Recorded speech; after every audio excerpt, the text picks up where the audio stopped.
people in various Discord communities caught wind that I was going to be making a video, and more so a hit piece on this event. Now on a personal level, I consider that shit really offensive because I don't make hit pieces. I research and I make the most objective video and take that I can, and I leave all those judgments up to you, the viewer. Now at this point, all of our friends were just sitting on the couch watching this whole thing, and I realized that I was personally in the wrong place.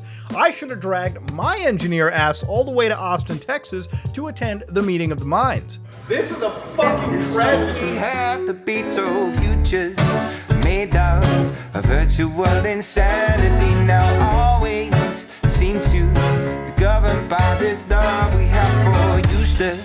In June, I hosted a creator event. It was my first time hosting any kind of event, organizing an event, planning an event, and budgeting an event. And there were some things that could have gone better. I wish more people showed up, but overall it served as a good proof of concept and some connections came out of it. And if you want to see more about the event, you can just watch the full stream and some clips and highlights from the panels that I organized. Now, not long after this event, I was contacted by a YouTuber that I know of named Some Ordinary Gamers. I know of him because I met him once at this canceled VidCon back in 2021. In this interview, he asks me a bunch of questions about the event, the concept behind it, and just some of the questions he had. I answered everything honestly, truthfully, because I'm not hiding anything about it. He just kind of was like, all right, that makes sense. A few weeks later, I see this video coming out under his channel with my face in it, with the YouTube disaster you never heard of as the title, and Fake Festival next to a 5-year-old picture of my face as the thumbnail.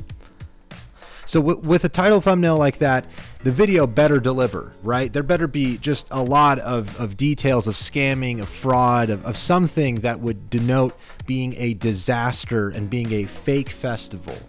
Greg, in his infinite wisdom, picked this date in particular, right? And when asked about it in interviews, he tells different stories. The original plan was to have it right after VidCon. Originally, the event was planned to be right after VidCon. Those aren't two different stories. I'm literally saying the same thing back to back. It's like releasing a video game on the same week as something like Grand Theft Auto 6. Could you imagine? If you complain no one bought your fucking game, then maybe it's time to start investing in things called mirrors. I'm not complaining that 300 people didn't show up. I never have. I know, right? If he wasn't there, there wouldn't have been a stream, like straight up. And shout out to Prox, by the way, for getting lowballed completely on his pay. We settled on like $500 for like 3 days of work. Yeah, I paid Prox $500 after he asked me if I could pay him any amount, and that's what he agreed to. I also gave him a Sony a6300 camera that I don't know if I'll be getting back, probably not. And after about wasting an hour with my friends, thankfully, we all made brief appearances in the 8-hour affair. Thanks again to Prox, by the way. Thank you for putting us up there. And by the way, Prox held up you and your friends, as admitted by your own video, on my stream. So the cameraman I'm paying, the only guy you interviewed, was like in on this joke. We settled on like $500 for like 3 days of work. And everybody, including me, asked him if he was at all high during the actual Lightwave Festival, to which Greg completely denies. Now, of course, Greg's psychedelic history has been building up in the last few months, where he's created such bangers like 10 Steps to Having a Good Trip, Ego Tripping at the River of Life. This is your brain on psychedelics. Now, I want to stop here and say that I don't share the same beliefs of psychedelics or drugs in general. I try to keep that stuff to an absolute minimum. I like living my life lucid and not under the influence of anything at all.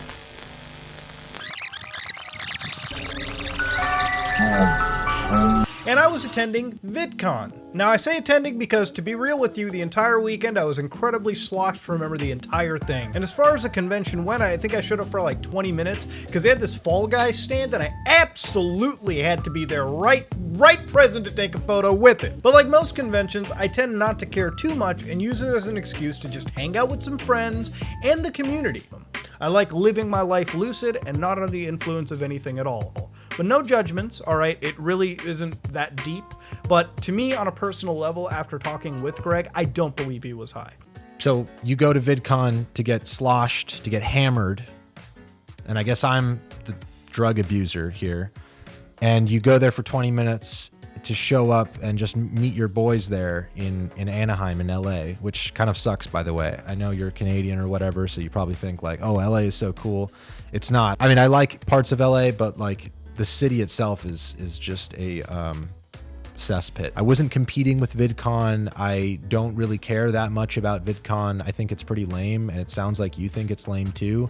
So I question why you spent 20% of this video talking about it. But, you know, whatever. Maybe they're paying you. I don't know.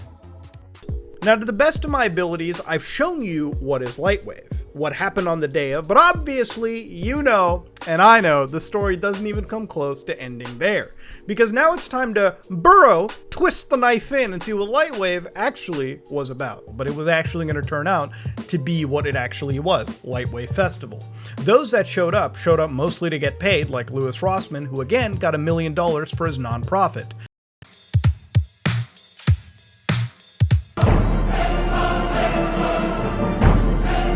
Look, obviously there's a story to these videos, but I want these videos to be more of a repository of information. You're making slanderous claims without anything to back it up, and you're mixing that in with what are some actual out-of-context facts. And, you know, I don't think that's a very good style for making videos, because immediately after this, you had to issue an apology to Louis Rossmann, who you claimed was paid like $1 million to attend this event. Not true at all.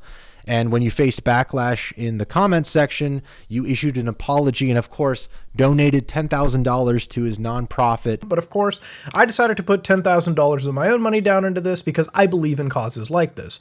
Right to Repair is an important situation, an important cause that anybody should get behind because it benefits. The idea itself is just way too vague. I mean, is it meant to basically be a place where you create panels that'll discuss thought-provoking and radical ideas such as Right to Repair, which I haven't heard of before.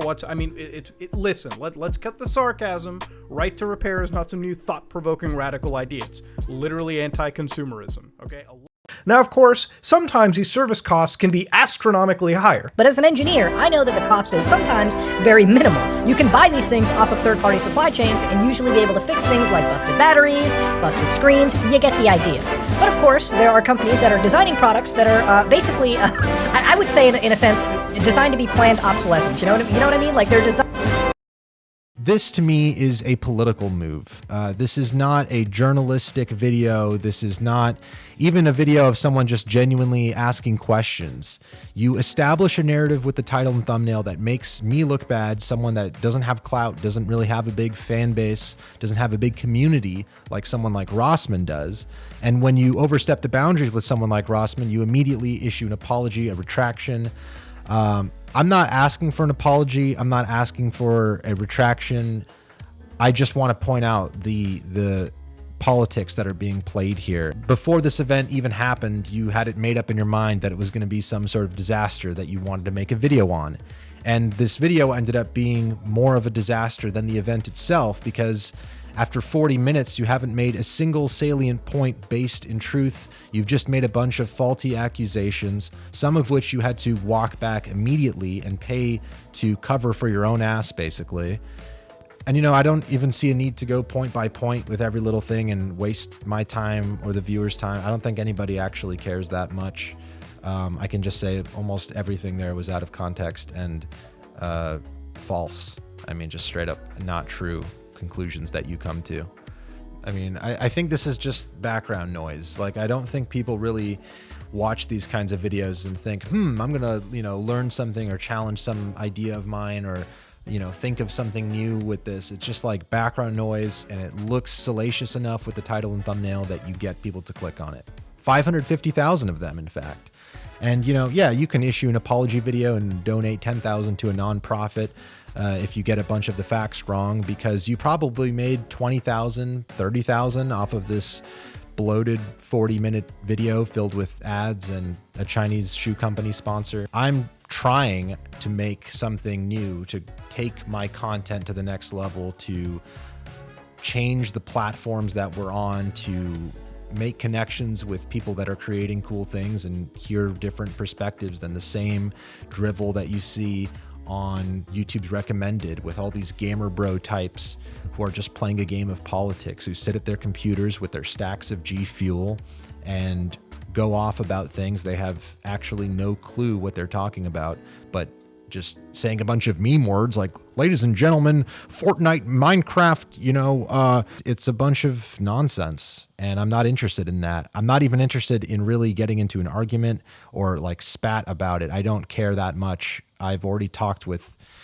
the people who had questions for me. So really this video is just to point out the level of politics that's being played at YouTube, even at like the gamer bro, typical content creator, ordinary gamer type level. So I have nothing personal against the guy though. Really, I don't. He had this big house party at the fake canceled VidCon that happened in October of 2021. I went there. He's telling the truth. He was sloshed the whole time, which is fine. But maybe I was trying to have something different with this event. And the fact that you made this video trying to defame me, trying to slander me is just lame. I don't know. That's just lame. So that's pretty much it. The topic started to veer towards monarchism and a bunch of political bullshit that clearly even the panelists couldn't even digest.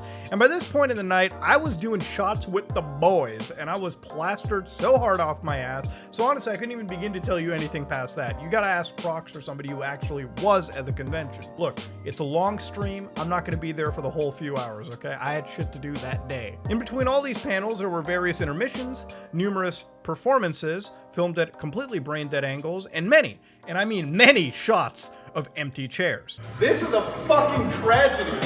Lots of people talking shit online,